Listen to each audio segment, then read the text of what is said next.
Praise the Lord. Hallelujah. ഇന്ന് നമുക്ക് കാണുവാൻ സാധിക്കും, നമ്മുടെ മുമ്പിൽ അടഞ്ഞു കിടക്കുന്ന എല്ലാ വാതിലുകളും തുറന്ന് നമ്മെ അനുഗ്രഹിക്കുന്ന ഒരു ദൈവത്തെ. യേശയ്യാപ്രവാചകൻ്റെ പുസ്തകം 45:2 തിരുവചനത്തിലൂടെ ഇന്ന് ഈശോ നമ്മോട് സംസാരിക്കുകയാണ്. ഞാൻ നിനക്ക് മുൻപേ പോയി മലകൾ നിരപ്പാക്കുകയും പിച്ചള വാതിലുകൾ തകർക്കുകയും ഇരുമ്പോടാമ്പലുകൾ ഒടിക്കുകയും ചെയ്യും.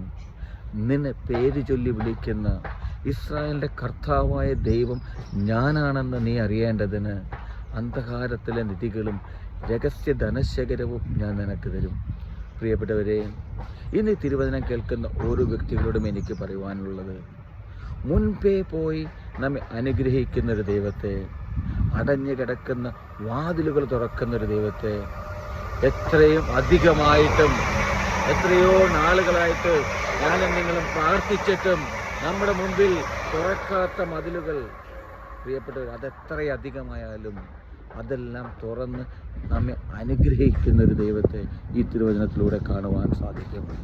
ഈശോ പറയുകയാണല്ലോ, പ്രിയപ്പെട്ടവരെ, ഇരുമ്പോടാമ്പലുകൾ തുറന്ന് നമ്മെ അനുഗ്രഹിക്കുമെന്ന്, ഇരുമ്പോടാമ്പലുകൾ ഒടിക്കുമെന്ന് പ്രിയപ്പെട്ടവരെ, മതിലുകൾ തകർക്കുമെന്ന് പ്രിയപ്പെട്ടവരെ. എൻ്റെ മുൻപേ പോയി, നമ്മുടെ മുൻപേ പോയി, നമുക്ക് വേണ്ടി നമ്മുടെ മുൻപേ പോയി ആ പ്രതിബന്ധങ്ങളെല്ലാം തകർത്ത് തുറക്കാത്ത വാതിലുകൾ തുറന്ന് നമ്മെ അനുഗ്രഹിക്കുന്ന ദൈവത്തെ ഈ തിരുവചനത്തിലൂടെ കാണുവാൻ സാധിക്കും. അന്ധകാരത്തിലെ ധനശേഖരവും നിധിയും എല്ലാം നൽകി നമ്മെ അനുഗ്രഹിക്കുന്ന ഒരു ദൈവം. പ്രിയപ്പെട്ടവരെ, വിശ്വാസത്തോടെ ഈ തിരുവചനം ഏറ്റെടുത്തുകൊണ്ട് പ്രാർത്ഥിക്കട്ടെ. അടഞ്ഞു കിടക്കുന്ന വാതിലുകളെല്ലാം തുറക്കുവാൻ ദൈവം നമ്മെ ഓരോരുത്തരെയും അനുഗ്രഹിക്കട്ടെ. ഹല്ലേലൂയ. ആമേൻ.